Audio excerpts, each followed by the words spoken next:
Hi friends, I wanted to share this picture book with you called You Are Special by Max Lucado.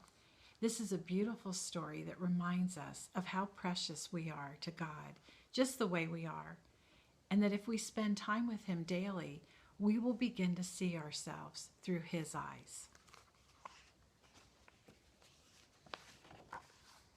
The Wimmicks were small wooden people.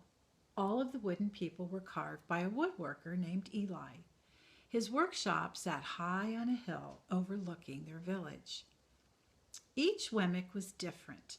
Some had big noses, others had large eyes. Some were tall and others were short. Some wore hats, others wore coats. But all were made by the same carver and all lived in the same village. And all day, every day, the Wimmicks did the same thing. They gave each other stickers. Each Wemmick had a box of golden star stickers and a box of gray dot stickers.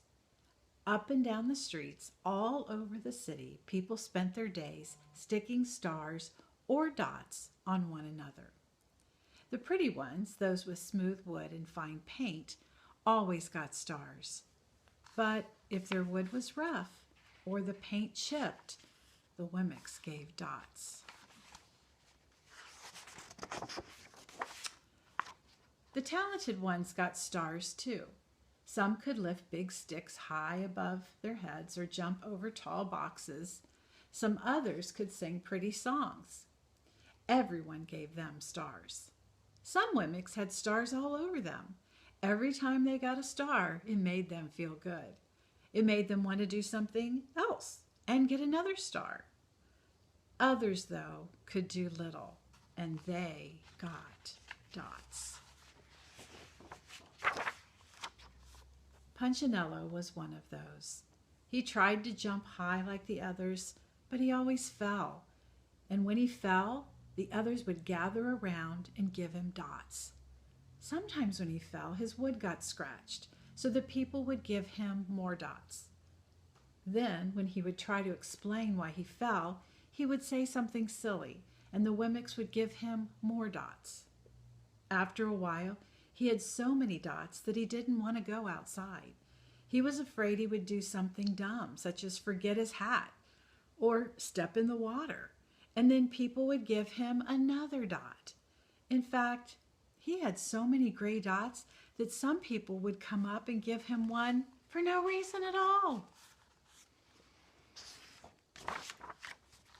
He deserves lots of dots, the wooden people would agree with one another. He's not a good wooden person. And after a while, Punchinello believed them.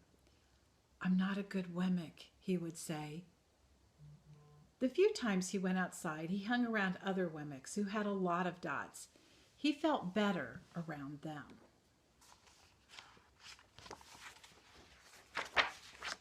One day, he met a Wemmick who was unlike any he had ever met.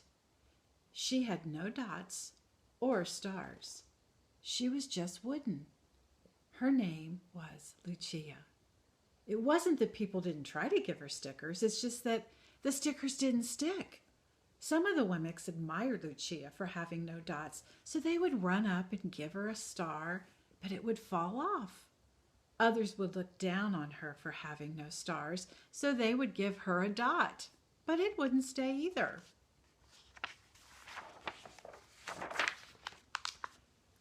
That's the way I want to be, thought Punchinello. I don't want anyone's marks. So he asked the stickerless Wemmick how she did it. It's easy, Lucia replied. Every day I go see Eli. Eli? Yes, Eli, the wood carver. I sit in the workshop with him. Why? Why don't you find out for yourself? Go up on the hill. He's there. And with that, the Wemmick, who had no stickers, ran and slipped away. But will he want to see me? Punchinello cried out. Lucia didn't hear, so Punchinello went home. He sat near a window and watched the wooden people as they scurried around, giving each other stars and dots. It's not right, he muttered to himself, and he decided to go see Eli. He walked up the narrow path to the top of the hill, and he stepped into the big shop. His wooden eyes widened as he saw the size of everything. The stool was as tall as he was. He had to stretch on his tiptoes to see the top of the workbench. A hammer was as long as his arm. Punchinello swallowed hard. "I'm not staying here," and he turned to leave. And then he heard his name. "Punchinello!" The voice was deep and strong. Punchinello stopped. "Punchinello, how good to see you. Come and let me have a look at you."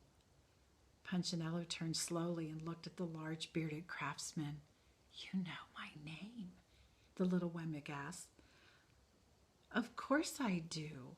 I made you."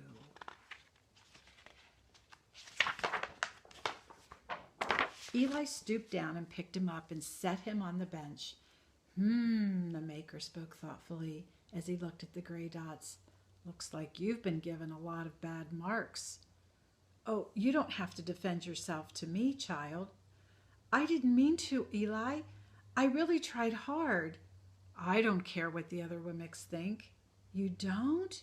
"No, and you shouldn't either. Who are they to give stars or dots? They're Wemmicks just like you. What they think doesn't matter, Punchinello. All that matters is what I think, and I think you are pretty special."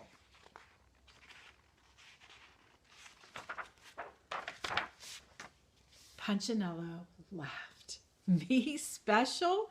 Why, I can't walk fast. I can't jump. My paint is peeling. Why do I matter to you?" Eli looked at Punchinello, put his hands on those small wooden shoulders, and spoke very slowly. "Because you are mine. That's why you matter to me." Punchinello had never had anyone look at him like that, much less his maker. He didn't know what to say.